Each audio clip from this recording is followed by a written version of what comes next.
Saudara, Memorandum of Understanding MOU antara Washington dan Teheran akhirnya tercapai setelah lebih dari 3 bulan konflik.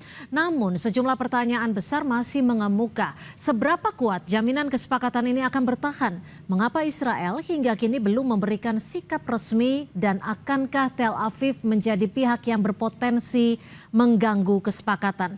Akan kita bahas bersama dua narasumber. Sudah ada Dina Sulaiman, pengamat Timur Tengah Universitas Padjadjaran, dan juga Anton Aliabas, pengamat militer Center for Intermastic and Diplomatic Engagement. Selamat malam Mbak Dina, Mas Anton. Saya coba ke Mas Anton terlebih dahulu. Mas Anton, kalau kita lihat MOU-nya, draft kasarnya sudah ada 14 Juni dan akan ditandatangani secara resmi 19 Juni 2026 di Swiss. Menurut Anda, seberapa kuat MOU ini bisa memastikan perdamaian? Mbak Cynthia, mungkin yang pertama kali harus klarifikasi, apakah benar itu yang disebar sekarang itu adalah MOU yang akan tandatangani? Itu pertama. Karena apa? Karena saya melihatnya para pihak yang bertikai itu muncul dengan ada banyak perbedaan. Gitu. Jadi memang ada perbedaan, 3 perbedaan krusial misalnya. Pertama adalah bicara tentang uranium, ini akan sejauh mana verifikasinya. Lalu kita akan bicara misalnya tentang pengaturan Selat Hormuz, gitu. Itu juga akan yang juga tidak kalah peliknya. Yang ketiga adalah masalah Lebanon. Gitu. Ini Lebanon apakah masuk atau tidak masuk? Gitu. Jadi dengan kata lain, saya melihatnya sejauh ini karena tanda tangannya baru hari Jumat ya. Jadi sejauh ini para pihak yang bertikai itu agree. Ini adalah bentuknya agreement to agree. Gitu. Jadi kenapa? Karena kemudian masih ada beberapa hal yang ini kemudian potensi multitafsir. Gitu. Jadi kalau tadi percakapan sebelum ini kata Mbak Dini, ini kita yakin apa enggak sih akan tanda tangan hari Jumat? Gitu. Kenapa? Karena divergennya itu masih besar. Gitu. Jadi bahwa ketika mereka... Tapi kan sudah ada poin-poin kesepakatan tuh Mas Anton, termasuk soal gencatan senjata 60 hari, termasuk juga Iran tidak akan mengembangkan senjata nuklir, dan ada beberapa poin lainnya. Iya, tapi kan misalnya Iran mengklaim bahwa misalnya mereka menuntut ada dana sebesar misalnya 300 miliar US dollar untuk dana perbaikan. Dan itu kan tidak pernah ada pembicaraan oleh Amerika Serikat misalnya. Lalu misalnya bagaimana cerita tentang uranium? Apakah uranium dihancurkan? Apakah uranium nanti seperti apa? Melibatkan misalnya IAEA atau dan lain-lain, itu juga belum ada kesepakatan.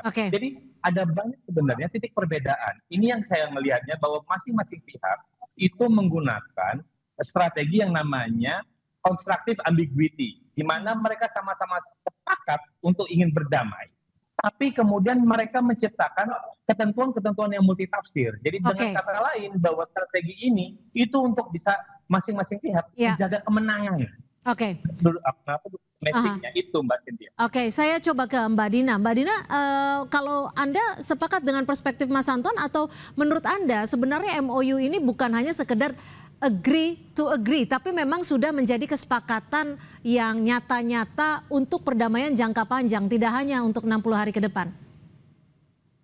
Ya, kalau dari sisi namanya saja Memorandum of Understanding ya, bukan agreement ya, atau atau perjanjian yang memang betul-betul tegas dan kemudian dijamin oleh Dewan Keamanan PBB misalnya, seperti JCPOA. Jadi ini masih kesepakatan awal untuk kemudian melanjutkan tahap perundingan ke final draft ya, yang kemudian akan ditandatangani sebagai agreement antara kedua negara.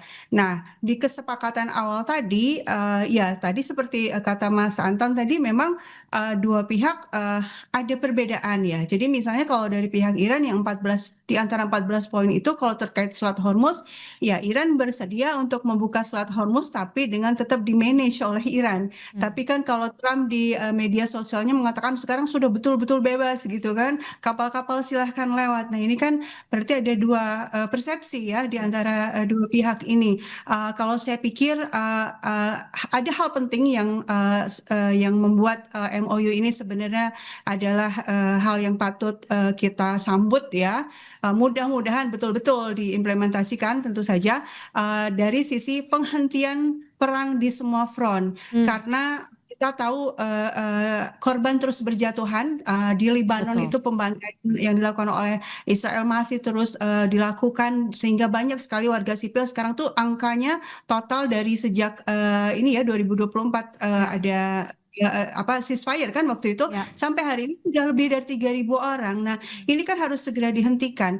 Dan kemudian juga Selat Hormuz seandainya kembali dibuka, kan beberapa hari ini ditutup lagi, full malah ditutupnya gitu ya, karena serangan Israel. Oke. Nah, ini kalau dibuka kan berarti mengurangi tekanan ekonomi, mudah-mudahan harga minyak juga tidak terus naik, dan ini baik buat kita semua ya. Oke, nah di satu sisi adalah ketika ada pihak yang bertikai Amerika Serikat, Iran, di sini juga ada Israel. Dan Israel belum ada pernyataan yang benar-benar ikut setuju akan perjanjian damai antara Iran dan Amerika Serikat.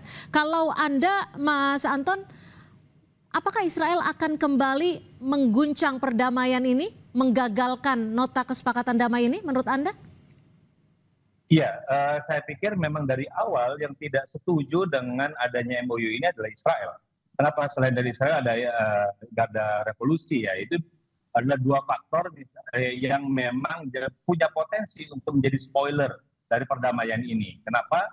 Karena bagi Israel jelas bahwa ketika misalnya kenapa kok masalah Lebanon itu harus masuk gitu dalam Ya. paket ini gitu. Jadi sementara mereka kan pengennya lebih, kalau misalnya pengen dimasukkan maka harus ada kelucutan dan lain-lain, dan itu tentu saja bagi Iran sendiri, Iran ingin memisahkan gitu bahwa penghentian gitu ya, penghentian perang di semua front adalah wajib. Tapi kalau misalnya kita ingin berbicara lebih lanjut, maka itu adalah pembicaraan tersendiri. Ini kan Oke, yang kemudian tapi gini Mas paling Anton. mengunci. Ya. Ketika nantinya kita bukan berandai-andai ya, tapi bisa saja mungkin terjadi jika Israel tidak menghargai kesepakatan. Menurut Anda apa yang akan dilakukan Presiden Trump? Ya, sejauh ini kan kalau misalnya kita ngelihat ada sinyalemen-sinyalemen bagaimana sebelumnya misalnya Trump itu marah dengan Perdana Menteri Netanyahu gitu untuk tidak menyerah tapi menyerang. Tapi di sisi lain kan ketika kita bicara perang ini kan juga untuk kepentingan domestik dari masing-masing negara. Baik itu Amerika Serikat, baik itu Israel, baik termasuk juga misalnya Iran gitu. Bagi Israel misalnya mereka Netanyahu itu kan sudah juga mengalami titik kritis. Kalau dia kalah dalam pemilu ini bisa jadi kemudian dia duduk di kesakitan. Sementara di sisi lain publik Israel itu menghendaki dan mendukung namanya perang terhadap Iran. Gitu. Itulah kenapa kemudian saya juga cukup meyakini gitu loh bagaimana kemudian ini Israel akan menjadi tidak hanya batu kerikil tapi bisa jadi memang hambatan. Kenapa? Karena selama ini kan ini yang menjadi sulit untuk dikontrol oleh Trump, oleh seorang Trump gitu. Trump masih mencoba untuk memaksa, dan terakhir misalnya ada beberapa informasi Netanyahu sendiri mengakui bagaimana kemudian misalnya Trump memaksa mereka untuk terima. Gitu. Itulah kenapa kemudian mereka tetap melakukan serangan, dan terakhir kan Iran juga mengancam akan melakukan serangan yang lebih pada itu. Itulah kenapa kemudian Amerika Serikat memberikan sinyal kepada Iran untuk jangan menyerang jangan menyerang Israel dan kami akan menandatangani. Gitu. Jadi memang posisi yang paling dilematis adalah Amerika Serikat. Tapi lagi-lagi ini tuh kami tangkap kali ini tuh dalam Ya, Mbak Dina, jika memang Israel ini bukan hanya sekedar batu kerikil dalam perjanjian damai, apakah dalam perjanjian damai nanti tanggal 19 Juni ini akan kembali terhambat dengan sikap Israel yang kita tahu masih melakukan serangan ke Lebanon? Ya, kalau kemungkinan akan menjadi penghambat ya sangat mungkin ya, karena track record Israel itu berkali-kali melakukan hambatan. Di bulan Juni 2025, Februari 2026 itu kan Iran dan Amerika Serikat sedang dalam proses perundingan. Tiba-tiba Israel menyerang. Nah, sekarang dengan rencana di tanggal 19 ini, saya memang khawatir bahwa justru Israel itu memprovokasi situasi ya dengan semakin menyerang Lebanon, dan juga kalau kita lihat di Gaza itu Israel juga kembali meningkatkan serangannya ya ke masyarakat Gaza.